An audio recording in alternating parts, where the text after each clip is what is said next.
From birth to the grave, everyone was shocked by this case. Today, we'll explore another shocking incident. The nature of certain jobs comes with risks. By law, investigations must be thorough, complete, and unbiased. Yet often, crime investigations fall short.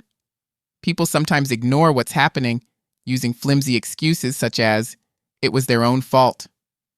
This leaves the victims' families to cope with their loss and uncertainty alone. In our story today, the bias was clear from the start, from the search for a missing girl to the drawn-out investigation and court process. The criminal case concluded after 10 years, finally resolved due to the relentless determination of the girl's parents, a change in detectives, and external help.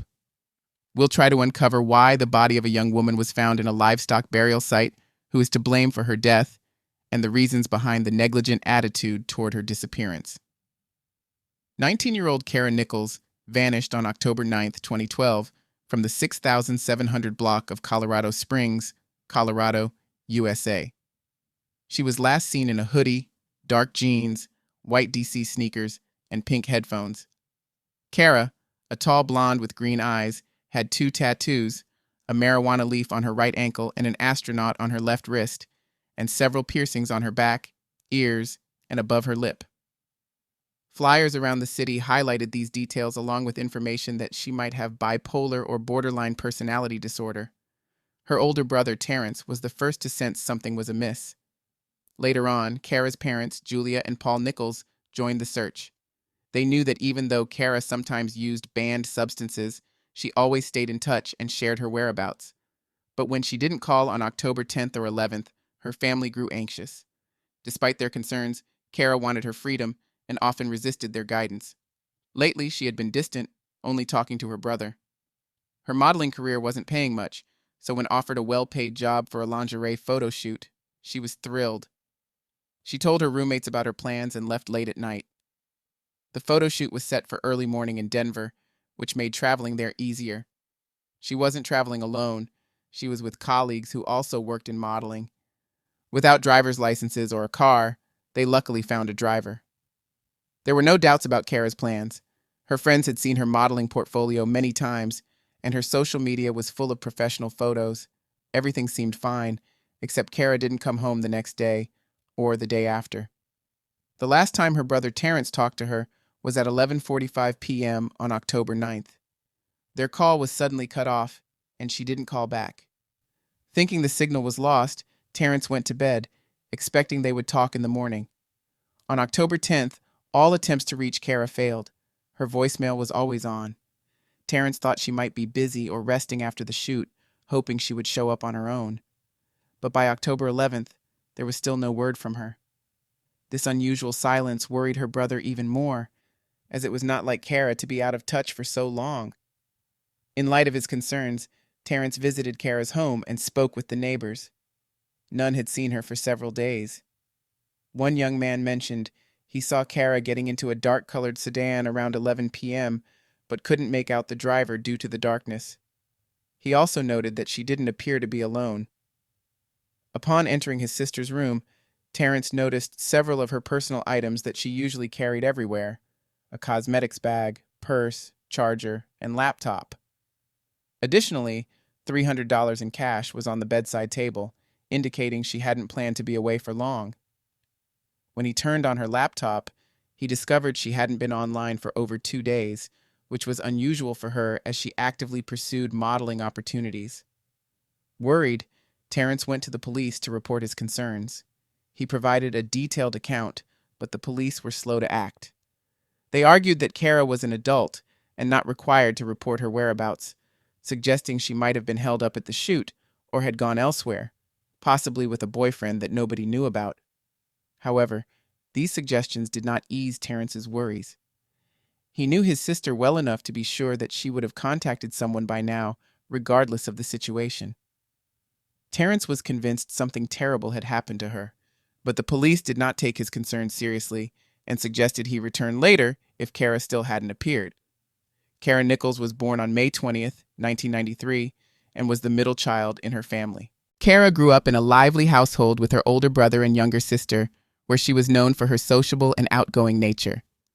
In school, she stood out in her studies and showed a particular talent for painting, even winning several competitions and showing promise for a future in art. As she entered her teenage years, her sensitivity to the emotional pain of others began to affect her. She turned inward, and her academic performance dropped.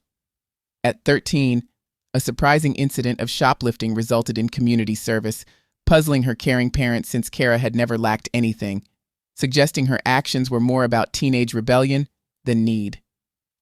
Her emotional struggles intensified at 16 when she lost her cherished dog, leading to a severe depression. Despite her parents' efforts and psychological counseling, her mental health continued to worsen. Eventually, she was hospitalized and diagnosed with a personality disorder. Initial treatment and medication brought some improvement, but the harsh side effects led her to abandon the prescribed drugs. In search of relief, she unfortunately started using illegal substances, which she believed were less harmful than her medications. Kara's behavioral challenges continued, prompting her to transfer between several alternative schools until she managed to graduate. Post-high school, she worked as a waitress while pursuing her childhood dream of modeling. Believing in her potential and armed with a striking appearance, Kara was active in seeking opportunities, building her portfolio in hopes of breaking into the modeling industry. During this period, Kara's health showed improvement, and she managed to overcome her addiction. However, she soon realized that beauty wasn't enough to guarantee success in modeling. Luck and strong industry connections were also crucial.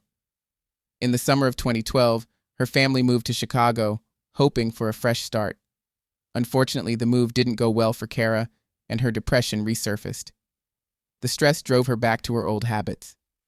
Despite her parents' support and their efforts to help by enrolling her in a drug rehab program, Kara struggled to adhere to the rules and was eventually expelled.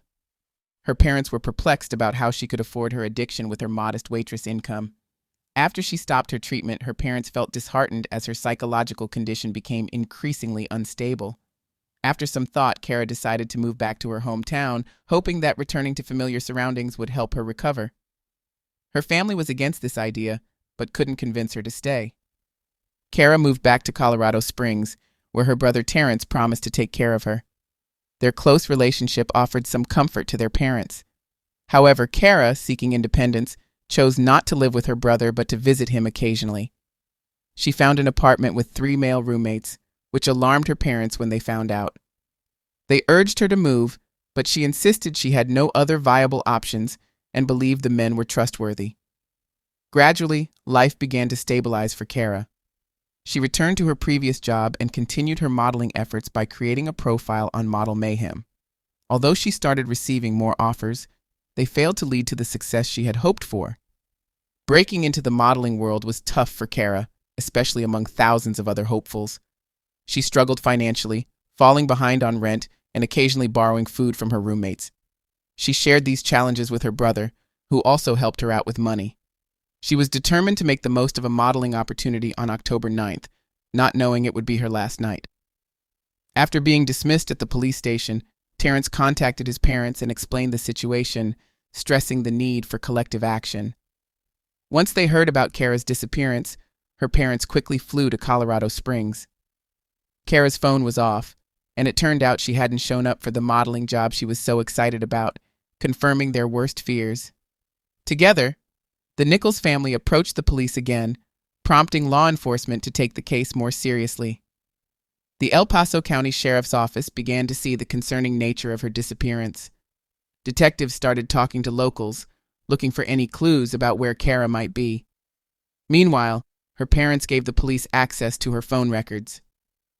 It was confirmed that Kara's last message was to her brother, and data from the phone company indicated her phone had traveled north on October 9th before it was switched off. Friends and acquaintances also stepped in, spreading flyers across Colorado Springs and Denver. The investigators looked into other ways Kara communicated, focusing on her laptop. It was during this early stage of the investigation that they uncovered a secret Kara had kept from her family. Some of the modeling profiles Kara had online were actually fronts for escort services she had been involved with since she was 17. This is how her parents, Paul and Julia, found out the real way she had been earning money. They were shocked, but there wasn't much time to dwell on their feelings. They needed to disclose this information to help generate new leads for the investigation.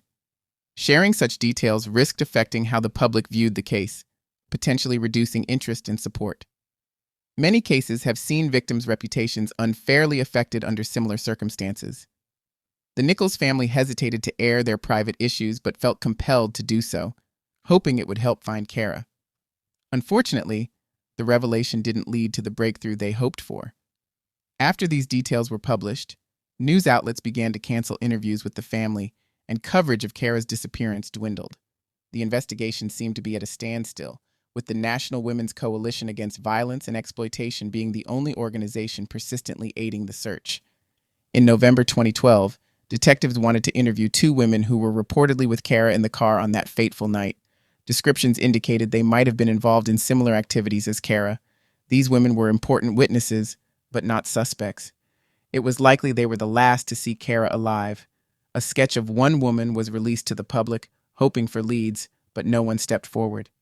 Later on, even the claims about the existence of the two women who were last seen with Kara were questioned. The investigation faced another setback. During that time, photos of Kara surfaced on an escort service website in Las Vegas, but detectives discovered she hadn't been involved in posting them. It appeared someone was trying to exploit her notoriety. Eventually, the profile featuring Kara was taken down. Throughout this period, various people occasionally came forward to the police with information, but after checking, these leads were debunked as false. In the spring of 2013, a businessman from Colorado Springs reported seeing the woman in question from late October through December 2012.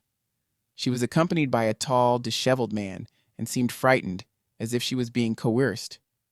According to a witness, the man once shoved her in public, prompting an intervention from a bystander who confronted him to leave her alone.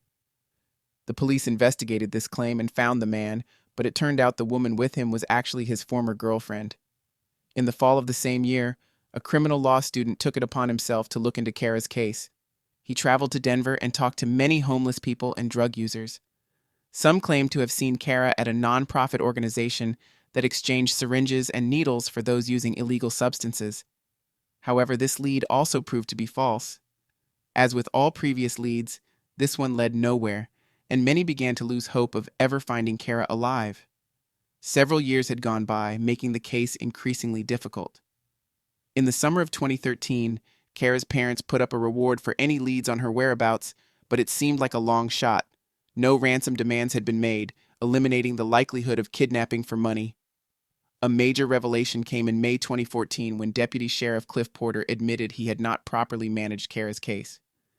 He confessed to neglecting significant evidence early in the investigation, a disclosure that deeply upset the Nichols family. They believed Kara's disappearance hadn't been prioritized, possibly due to her line of work. The mishandling of crucial evidence like her phone records raised serious concerns about the department's integrity. This led to a series of audits and reforms within the department, resulting in disciplinary actions and the dismissal of those found culpable. By May 2016, the former sheriff Terry Makita and several staff members faced charges for corruption and other serious offenses, underscoring the family's suspicions about the mishandling of the case. This sequence of events reignited the investigation. In February 2022, with new detectives on the case, a breakthrough finally occurred. Kara's remains were found on a farm near Colorado Springs, buried next to a horse. We will now go into the details of this finding. The suspect. On February 1st, 2022, a woman named Christina Hollendorfer entered the police station. Detectives had previously attempted to question Christina Hollendorfer, but she was unwilling to cooperate. Since 2014, she had resisted testifying against her former husband, Joel. However, years later, she decided to break her silence and accused her ex-husband of murdering Kara Nichols. An examination of Kara's phone records showed she had received 8 calls between 9:58 p.m. and 11:08 p.m. on October 9th, most of which were from a man named Joel Hollendorfer. Joel had been questioned several times, but only limited information was uncovered. He acknowledged that he had arranged to meet Kara for her services from the evening of October 9th into the morning of the 10th, but claimed the meeting never happened as she never showed up. This statement was suspect, particularly because geolocation data from Kara's phone placed her near Joel's parents' house on the night she vanished. On October 15, 2014, Police conducted a search at Joel's home and his family's property. Joel and his mother, Betty, were cooperative during the search, maintaining a calm and friendly demeanor and not seeming to hide anything. They willingly showed the detectives around the property, which included fresh burial sites for animals. The Hollendorfer family had owned the farm since 1985 and managed a large livestock operation. Cadaver dogs were brought in to search the area and showed interest in some of the animal graves. However, further inspections revealed nothing suspicious. It was thought that the scent of the animal remains might have confused the dogs. To conclusively determine Joel's involvement, samples from these areas were collected for further analysis. The tests on the samples collected from the farm showed no connection to Kara's case, but suspicions about Joel Hollendorfer didn't subside. It emerged that Joel had a history of harassment and violating restraining orders.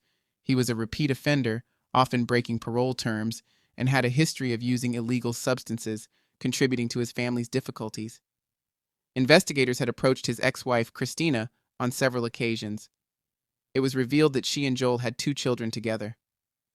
Initially, Christina was hesitant to divulge details about their life, and later, she stopped communicating entirely. Despite other theories about Kara's disappearance, Joel remained a primary suspect.